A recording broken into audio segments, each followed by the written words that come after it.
এখন সামনে দেখবেন মাহে রমাদান আসতেছে, সিন্ডিকেট বাড়বে, সবকিছু মজুদ করবে।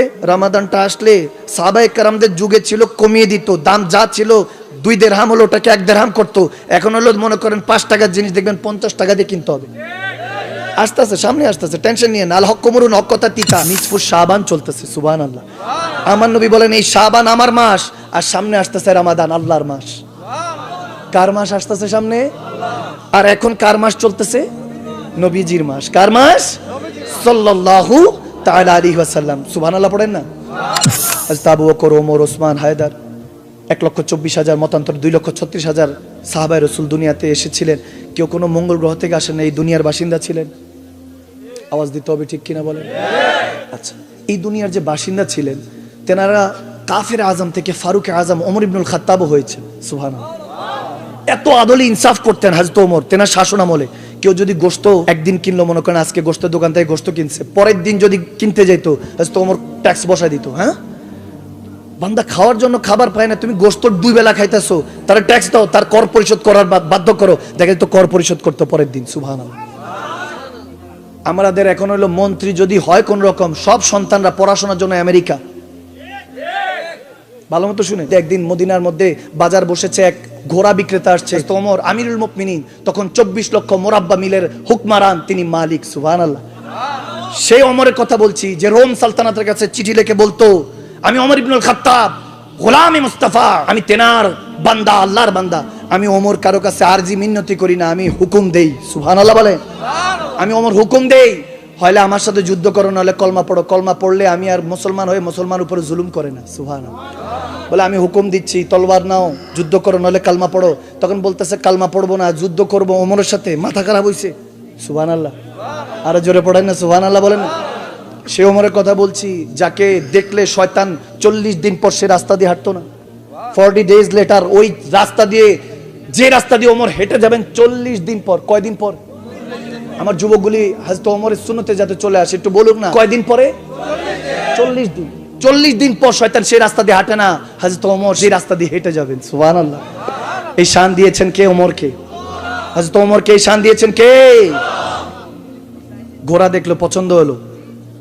এখন ওই দোকানদারকে, যে তাজের ছিল, ব্যবসায়ী ইহুদি ছিল, বলে ঘোড়াটা আমি পছন্দ হয়েছে, আমি একটু টেস্ট করতে পারি? আমি একটু টেস্ট করে দেখি, একটু চড়ে দেখি কেমন। বলে হ্যাঁ টেস্ট করেন, টেস্ট করে দেখেন, তারপর আমি বিক্রি করব। বলে তারপরে কথা হলো যে যদি পছন্দ হয় তাহলে কিনবো। হযরত ওমর আমিরুল মুমিনিন টেস্ট করলো। টেস্ট করার সময় হঠাৎ করে একটু গর্ত পড়লো, ঘোড়াটা একটু দুর্বল ছিল, পরে ঘোড়ার টাকনো ছিলে গেল। ছেলে যাওয়ার পরে আসার পরে বলতেছে ঘোড়াটা তো আমার পছন্দ হয় না, এটা তো কমজোর। বলে না, এটা তো হবে না, আমি মানি না। দেখেন এখনকার বিচার, আমরা বিচার দিলে, মামলা করলে দেখা যায় তারিখ পে তারিখ, তারিখ পে তারিখ, একটা কথা আছে, তারিখের উপর তারিখ, ডেটের উপর ডেট দিতে দিতে শেষ। বেচারা যে হক ছিল, সে তার পায়ের জুতা ক্ষয় হয়ে যায়, সে আর কেস মোকদ্দমার হক পায় না, বহুত পেন্ডিং পড়ে আছে। জজ সাহেবের আদালতে যান। হযরত ওমর ইবনুল খাত্তাব সাচ্চা বান্দাদের কথা বলছি, ঘোড়া পছন্দ হয় নাই, বলতেছে এটা কামজোর, কিনবো না। এখন সে বলতেছে আমি মানি না, আমার ঘোড়া তো ভালোই ছিল, আপনি এখন ছুলে টুলে নিয়ে এসে, ঘোড়া অ্যাক্সিডেন্ট করে নিয়ে এসে বলতেছেন কিনবেন না, আমি মানি না। হযরত ওমর বলতেছে তাহলে এক কাজ করো, ওই যে কাজী শুরা রাদিয়াল্লাহু তাআলা, কাজী শুরা নামে একজন কাজী ছিলেন, তাহলে ওনার আদালতে যাও, বিচার দাও। সুবহানাল্লাহ। তিনি তখন মুসলমানদের ইমাম, সারা পৃথিবী লিড দিতেছেন। সুবহানাল্লাহ বলেন। কখনো দেখছেন মনে করেন যে আপনি আমারটা ইয়া করছেন, আমি বললাম যে জজ সাহেবের কাছে যাও, অমুকের কাছে যাও, তাহলে বিচার পাইতে পারো, এরকম কি কখনো হয়েছে? কিন্তু আমার নবীর গোলামদের শানই আলাদা। সুবহানাল্লাহ। আমার আল্লাহর খাস বান্দাদের শানই আলাদা, ঠিক কি না? লাকাদ রাদিয়াল্লাহু আনিল মুমিনিনা। খেয়াল করুন, বলে অমুক যাও, কাজী শোরার কাছে যায় নালিশ দাও। গেছে, গিয়ে ওই ইহুদি, সে কখনো মক্কা মদিনায় আসে নাই, প্রথমই আসছে হযরত ওমরের জামানায়, ব্যবসা করার জন্য আসছিল, ঘোড়া বিক্রি করতে। যখন বিচার নিয়ে গেল, বলে ওমর ইবনুল খাত্তাবের কাছে বিক্রি করেছি, তখন এরকম এরকম হলো। উনি বললেন যে আমি একটু টেস্ট করে যদি ভালো লাগে নিব, নাহলে নিব না। তখন কাজী সাহেব বলে আচ্ছা ঠিক আছে। হযরত আমিরুল মুমিনিন ওমর ইবনুল খাত্তাব আসলো, কাঠগড়া দাঁড়ায় আছে, বলে ইয়া আমিরুল মুমিনিন, কথা কি সত্য বলছে? বলে হ্যাঁ সত্য বলছে। তো যখন বললেন ইয়া ওমর, যেহেতু কথা সত্য বলছে, আপনি কি বলেছেন? বলে আমি তো বলেছি যদি ভালো লাগে তাহলে কিনবো। আমি বলেছিলাম এখন ভালো লাগে না, এখন কিনবো না, এখন এটা আমি ইচ্ছা করে ফেরি না, সে নিজেই পড়ে গিয়েছে, ঘোড়াটা নিজেই পড়ে গিয়েছে। এখন ভালো ঘোড়া হলে সে পার হয়ে যেত, ঘোড়াটা কমজোর, বেশি একটা ভালো না, এই জন্য পড়ে গিয়েছে। এখন সে বলতেছে না, আমি আমার বিচার চাই। সে ইহুদি বলতেছে, দূর থেকে এসেছে, বলে আমি বিচার চাই, আমার বিচার করতে হবে। এই দেশে কি বিচার আছে? সে ভাবছে যে বিচার আর কি হবে, তাকে দেখে মনে হচ্ছে ওমর ইবনুল খাত্তাবকে দেখে মনে হচ্ছে অনেক রাইস জাদা, পয়সাওয়ালা, আমার বিচার কি পাবো? তখন সে মনে মনে ভাবতে দেরি নাই, বলে তুমি কি চেয়েছো? বলে আমি তো বিক্রি করার নিয়ত করেছি, আমার তাহলে ক্ষতিপূরণ দেখ, বা আমার ঘোড়াটা ঠিকঠাক করে দেখ, কিংবা তিনি আমার ঘোড়াটা কিনে নিক। তখন কাজী সাহেব রায় শোনাতে লাগলেন, ইয়া আমিরুল মুমিনিন ওমর ইবনুল খাত্তাব, কিছু মনে করবেন না, তার ক্ষতিপূরণ দেন, নয়তোবা তার ঘোড়া যেমনটা ছিল তেমন ফেরত দেন, নয়তোবা কিনে নেন। তখন হাজরত ওমর বলতেছেন ঠিক আছে, তাহলে রায় কি হলো? বলে যে কোনো একটা করেন। বলে আমি ঠিক আছে, আমি তাহলে কিনে নিতে রাজি আছি। সুবহানাল্লাহ।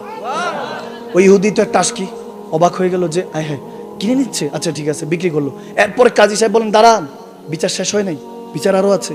এই বেচারা পেরেশান হয়েছে, মদিনায় এসে পেরেশান হয়েছে।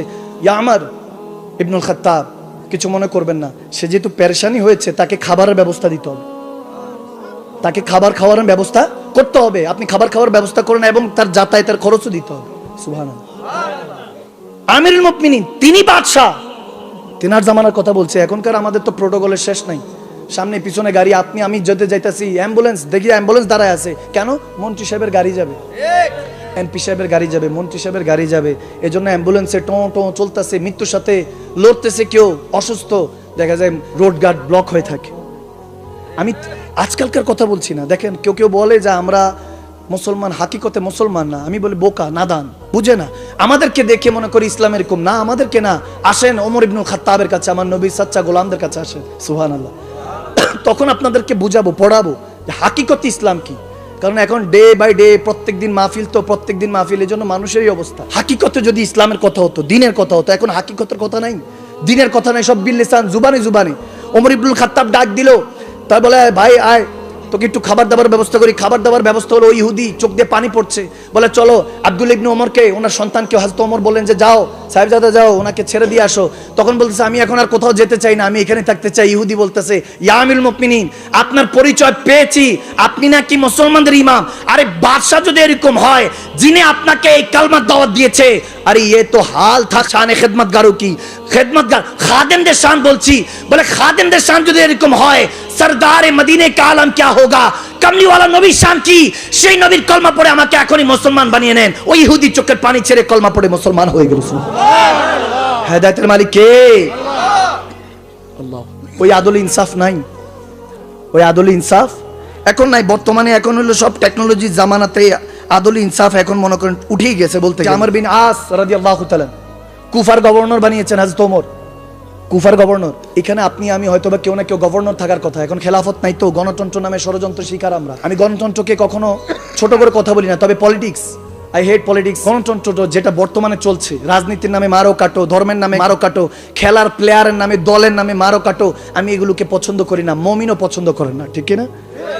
মুমিন কখনো এগুলো পছন্দ করতে পারে না, যেগুলোর মধ্যে মারামারি কাটাকাটি। আমর বিন আস রাদিয়াল্লাহু তাআলা কুফার গভর্নর বানিয়েছে। তো তার সাহেবজাদা দেখতেছে যে এক গোলাম আছে, তেনাদের গোলাম একটু ভুল করছে, দিছে মায়ের, চাবুক দিয়ে ইচ্ছা মতো পিঠে মারছে। সেই গোলাম করলো কি, সেই ঘোড়ার মধ্যে উঠে মদিনা রওনা দিছে যে আমি হযরত ওমরের কাছে বিচার নিব। আসলো হযরত ওমরের কাছে, এসে পিঠটা উল্টায় দেখালো। ইয়া আমার, দেখেন আমর বিন আস এর গভর্নর, ওনার সাহেবজাদা আমাকে কি করছে দেখেন। হযরত ওমর চোখের পানি ছেড়ে দিল। হ্যাঁ, আমার সালতানাতে এরকম হচ্ছে, এত বড় জুলুম? যাও, তুমি কি কোনো পাপ করেছো, ভুল করেছো? বলে আমার ভুল ছিল যতটুকু, এর থেকে। বলে আমি হলাম গভর্নর ছেলে, তুই আমার সাথে বেয়াদবি করছ, বলে আমাকে মারছে ইচ্ছা মতো। বলে যাও আমার বিনে আজকে খবর দাও। গভর্নর সাহেবজাদা আসলো, এসে আজ তো আমিরুল মুমিনিন ওমর ইবনুল খাত্তাবের কাছে দাঁড়িয়ে আছে রাদিয়াল্লাহু তাআলা। তিনি তখন বলতেছে তুমি এই বান্দার উপর কেন জুলুম করলা? তার মা তো তাকে আজাদ পয়দা করছে, তুমি কেন গোলাম বানাইলা? জানো না যে গোলামি শুধু কামলিওয়ালা নবীর হবে আর বান্দেগি একজনের হবে? তিনি কে? আওয়াজ দেন কে? কবির খেয়াল। আমর বিন আস রাদিয়াল্লাহু তাআলা যায়েদ সাহাবা, তেনাকে গভর্নর থেকে সরিয়ে দিল। ওই যুবককে বলতেছে যে তুমি হাতে চাবুক দিয়ে বলতেছে এই সাহেবজাদারে মারো, এবার তুমি দিছে এবার মার। আমর বিন আস সাহেবজাদাকে ইচ্ছা মতো চাবুক মারার পরে বলতেছে যে আমার উপরে এরকম জুলুম করা হলো, আমি গভর্নর সাহেবজাদা। তখন বলতেছে তুমি হইতে পারো গভর্নর সাহেবজাদা, এ হলো দয়াল নবীর উম্মত। সুবহানাল্লাহ বলেন না? বলে দয়াল নবীর গোলাম, তোমার গোলাম না। এটা বলে গভর্নর সাহেব আমর বিন আসকে দায়িত্ব দিছে যে কুফা থেকে সরিয়ে, গভর্নর থেকে সরিয়ে উটের দায়িত্ব দিছে, উট চড়াও, তুমি এটার জন্য কোনো কাবেল না। সুবহানাল্লাহ। টাটার লেবাস পরিয়ে বলে উট চড়াও। এরকম শাসন আমল ছিল, আদল ইনসাফ ছিল। ওলিয়ায়াজ ওমর ইবনুল খাত্তাব কঠিন এক রুলস তৈরি করেছেন, যে গভর্নর হবে, যে দায়িত্বশীল হবে, যে মন্ত্রী হবে, সে কখনো ভালো পোশাক পরতে পারবে না, যাতে করে গরিবরাও তার কাছে আসতে পারে। সুবহানাল্লাহ। ভালো মতো শুনেন, আমাদের এই বছরই আমাদের মনে হয় শেষ সুযোগ। 17 বছর পরে কিংবা 18 বছর বা বহু বছর পরে একটা সুযোগ আসছে আমাদের দেশটাকে পরিবর্তন করা। শাহজাল ইয়ামানি, শাহপন ইয়ামানি বহু কষ্ট করে ইয়ামান শহর থেকে আপনার আমার জন্য আসছে। এখন খুব রেডিমেড মুসলমান তো, চাইলে হুজুর দাওয়াত দিয়ে পাওয়া যান, চাইলে সার্চ দিলে কোরআন শোনার কথা পেয়ে যান, সব তো রেডিমেড। আপনার আমার কাছে তো এখন কষ্টের কিছু নাই। কষ্ট করে দিনও কায়েম করতে হয় না, যুদ্ধ করতে হয় না, রক্ত জড়াতে হয় না, আপনও দাফন করতে হয় না। এমনি ইসলাম আছে তো এজন্য এখন খাই দেয় ঘুমাই, কোনো খবর নাই, চোখে মুখে পানি দেন, বহুত ঘুমাইছেন। এখন আবার হযরত ওমর ইবনুল খাত্তাবের মতো জামানা আমাদের উপর অত্যাচার করছে। প্যালেস্তিন গাজার মধ্যে 2 মাসের বাচ্চা থেকে 90 বছর বৃদ্ধ পর্যন্ত রেহাই পাচ্ছে না, বোমা দিয়ে উড়িয়ে ফেলছে, ঘাস খেয়ে খাচ্ছে। আপনি আমি তো যা খাবার খাবো, আপনার আমার ঘরে এখনো মাশাআল্লাহ খাবার আছে, আলহামদুলিল্লাহ, আল্লাহর রাসূল পাকের সাদেকায়। এখনো আমার ভাই বোনেরা এখনো প্যালেস্তিনের মধ্যে, গাজার মধ্যে ঘাস খেয়ে দিন পার করছে। ভালো মতো শুনেন, আমাদের সামনে মাহদী আলাইহিস সালাম আসতেছে, যুবকদেরকে তৈরি করেন। এই দুনিয়াদারির কোনো কিছু না, এই রঙিন চশমা খুলেন, নিজের হাতে যেদিন আপনকে দাফন করবেন ওদিন বুঝবেন কত দানে কত চা। ভাত ডালের দাম, ভাত চালের দাম বাড়লে দেখেন না ধর্মঘট হয়। আজকেও ট্রাকের ধর্মঘট হয়েছে, নাহলে আরো আগে আসার কথা। ন্যায্য বিষয় পাচ্ছে না বিদায় ধর্মঘট হচ্ছে। তো আমি এই জন্য বলতে চাই ভাইয়েরা আমার, এই যে ওষুধ দেখবেন যে ওষুধের ফার্মেসিতে গেলে কোনো টাকা কম নাই, যেটা লেখা সেটাই আনতে হয়। আওয়াজ দেয় না? ওষুধের দাম কি কমানোর ব্যবস্থা আছে? না, যেটা লেখা সেটা। এখন ভাতের থেকে মানুষ ওষুধ খায় বেশি, তারপরে রোগ ছাড়ে না কেন? আমার কাছে আসেন, আপনার কোন সমস্যা, আমি পানি পরে ফু দিয়ে দিব, আলহামদুলিল্লাহ, আল্লাহ রাসূল পাকের সাদকায়। যদি ঠিক না হয় আমাকে বাইন তালাক দিবেন, মাকদুম সালমান, আমি মাদানী সাহেবকে বাইন তালাক দিবেন, আমার ওয়াজ শুনবেন আর কখনো। আর যদি ভালো হয় দোয়া করবেন, আর মনে মনে বলবেন আমরা মুর্দা নবীর কলমা পড়িনি, আমরা জিন্দা নবীর কলমা পড়েছি, ঠিক কিনা? ওলি আয়াজের কথা বলছি, ইয়ামানের গভর্নর হযরত ওমর ইবনুল খাত্তাব তেনাকে মুকাররার করেছেন। তিনি বলেছেন, খবরদার রেশমি পোশাক, ভালো ভালো পোশাক পরবে না, যাতে গরিবরাও তোমাদের কাছে আসতে পারে, আর বাইরে কোনো পাহারাদার রাখবে না। এখন উনি পাহারাদারও রাখছে, অনেক ভালো ভালো পোশাক পরতে। মুহাম্মদ ইবনে মুসলমান ওনাকে পাঠানো হলো, ওনার গুপ্তচর ছিলেন যে যায় দেখো তো এই ঘটনা কি সত্যি কিনা। এসে বলছে, ইয়া আমিরুল মুমিনিন, ঘটনা সত্য। উনি রেশমি পোশাকও পরে, বাইরে দারোয়ানও রাখে যাতে ওনার সাথে দেখা সাক্ষাৎ করতে একটু এরকম হয়। তো বলে খবর দাও, বলো আমি ওমর ডেকেছি। ওমর ইবনুল খাত্তাবের কথায় দৌড়াতে দৌড়াতে আসলো, কাঁপতেছে, জানে তো ওমরের উসুল বড় কঠিন, ঠিক কিনা? ওরকম হযরত ওমর ইবনুল খাত্তাবের মতো এখন উসুলওয়ালা কিছু নেতা দরকার, কিছু নেতৃত্ব দরকার, নয়তো আমাদের এই সমাজ বর্বরতার জায়গায়। আপনি আমি তো পার হয়ে দিচ্ছি, আমাদের সামনে ভবিষ্যৎ প্রজন্ম কি অবস্থা আছে কি জানে। ওই যে দেখেন না মোবাইল নিয়ে বড় বড় করতেছে, খবর নেই, ওয়াজ নসিহত চলতেছে। কেন? কারণ আমরা হাতে হাতে ধরাই দিছি, কিছু করার নাই। বাচ্চা এখন খাবার খাওয়ার আগে দেখবেন মোবাইলটা ধরায় দেয় যাতে কান্নাকাটি না করে, ঠিক কিনা বলেন না? এই অবস্থা চলছে, হাসি তামাশার জায়গা বানিয়ে ফেলেছে এই কোরআন শোনার জায়গা। যুবকরা আমাকে সারাক্ষণ বলতে থাকে, শেখ অনেক কষ্টে আমরা হেদায়েতের কথাগুলি আপনার থেকে শোনার চেষ্টা করি, আপনি বেশি বেশি করে সাহাবা রাসূলদের আদর্শের কথা বলবেন। আমি যেন বেশি বেশি করে হযরত ওমর ইবনুল খাত্তাব, সাহাবা রাসূলদের আদর্শের কথা বলি। এই আদর্শটা হলো হাকিকতে মুসলমানদের কথা। কসম করে বলছি, এনাদের কথা শুনলে ঈমান শক্তিশালী হয়ে যায়, শয়তান ধারে কাছে আসে না। আপনি কি নামাজকে না বলবেন, নামাজ বলবে যে আয় না বান্দা, তুই কই যাস, আল্লাহর কাছে আয়। সুবহানাল্লাহ, ধরে নিয়ে যাবে নামাজ পড়ার, বলতে হবে না যে নামাজ পড়ছ না কেন, এটা বলতে হবে না। নামাজ তারা ডাকবে, আজান তাকে ডাকবে, বলবে ওই যে আমার মালিক ও খালিক ডাকতেছে, ঠিক কিনা? যদি এমপি সাহেবের সাথে অ্যাপয়েন্টমেন্ট থাকে, অনেকে বলে তো হুজুর নামাজে মনোযোগ বসে না, ইবাদতে মনোযোগ বসে না অনেক সময়, করবো কি? আমি বললাম কিচ্ছু করতে হবে না, ছোট্ট বিষয়। কেউ যদি তো আপনার প্রফেসর, কোনো শিক্ষক, কোনো উস্তাদ, কোনো এমপি সাহেব যদি অ্যাপয়েন্টমেন্ট দেয় অমুক টাইমে এসো, দেখা যায় 10 মিনিট আগে হলো পৌঁছাই, ঠিক কিনা? ঠিক কিনা? নাহলে বা নয়তো বা যেনাকে টাইম দেওয়া হচ্ছে, ওয়াক্ত দেওয়া হয়েছে, পি সাহেব হোক, স্কলার হোক, এমপি সাহেব হোক, মন্ত্রী সাহেব হোক, প্রফেসর হোক, যে হোক, যদি বুজুর্গানের দিন হয়, আমরা সময় থেকে 10-15-20 মিনিট আগে হলো পৌঁছাই। যখন আপনি এটাকে মূল্যায়ন করা শিখে গিয়েছেন, কসম করে বলছি, এতটুকু যদি থাকে আপনার কাছে আদব, তাহলে আপনি আল্লাহ রাসূলের আদবও শিখবেন, আজান দেওয়ার আগে মসজিদে পৌঁছে যাবেন ইনশাআল্লাহ। কথা বুঝতেছেন?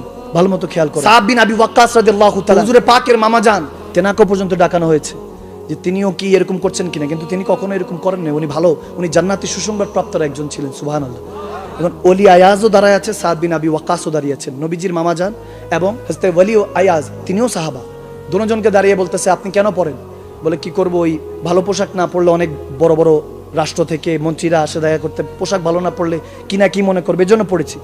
তারপর বলতেছে ওই প্রোটোকলের জন্য ওই বাইরে যে দারোয়ান রেখেছি, লোক রেখেছি, এটাও প্রোটোকলের জন্য, নাহলে যে কেউ এসে ঢুকে যায়।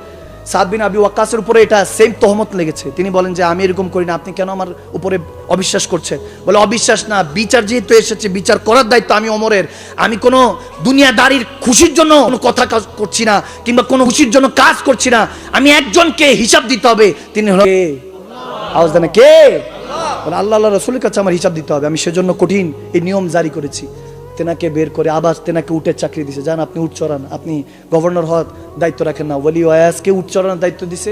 সাদ বিন আবি ওয়াক্কাস তিনি একটু নারাজ ছিলেন, তেনা হাত ধরে বলতেছেন ভাই আমার বিশ্বাস ছিল আপনি এরকম করতে পারেন না, কিন্তু যেহেতু তহমত এসেছে, আপনার উপর তহমত লেগেছে, এই জন্য আমি জাস্টিফাই করলাম, আমি একটু দেখে শুনে ভেরিফিকেশন করার দরকার আছে, একটু যাচাই বাছার দরকার আছে, এই জন্য।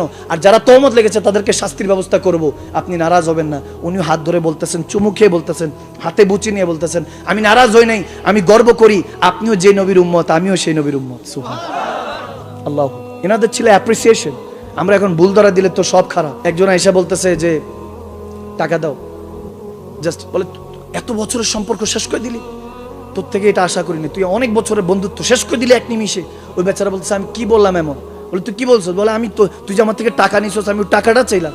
বলে এটার মানেই তো হলো সম্পর্ক শেষ। কথা বুঝেন নাই? মানে টাকা ধার দিয়ে বিপদে আছে, এরকম অবস্থা আছে কি নাই? আচ্ছা, যারা করজ নেয়, আমার হুজুরে পাক বলে কেউ যদি কাউকে হাওলাত দেয়, ওই টাকা যার কাছে যতক্ষণ আছে দিতে না পারলেও টেনশন নিও না, তার যত সগীরা গুনাহ হইতেছে ধারওয়ালার কাছে ধার দেওয়ার কারণে তাই সে এখনো ফিরত দেয় নাই, কিন্তু আমার নবী বলতেছেন তাহলে তোমার সমস্ত সগীরা গুনাহগুলি আল্লাহ মাফ করতে থাকবে। সুবহানাল্লাহ। বলে টাকাটা বেশি দেওয়ার দরকার নেই, শাস্তি দিয়ে দিবে, যদি মুমিন হয় দিয়ে দিবে, কমিন হলে তো দিবে না, ঠিক কি না? কমিন হলে তো অন্য চিন্তা করবে। আর যদি মেরে চলেও যায়, সেটা খোদা আলী বলেন টেনশন নিও না, আমার নবী বলেছেন যদি কেউ টাকা ফেরতও না দেয়, তোমাকে যদি ধোকা দিয়ে বোকা বানানোর চেষ্টা করি, আসলে সে বোকা, সে আর তোমাকে হাজার চেষ্টা করলে ওই বিশ্বাস খরিদ করতে পারবে না, আল্লাহর দরবারে নাফরমান হয়ে জাহান্নামে হয়ে গেছে, ঠিক কিনা? তুমি চালাক, তুমি বিশ্বাস করে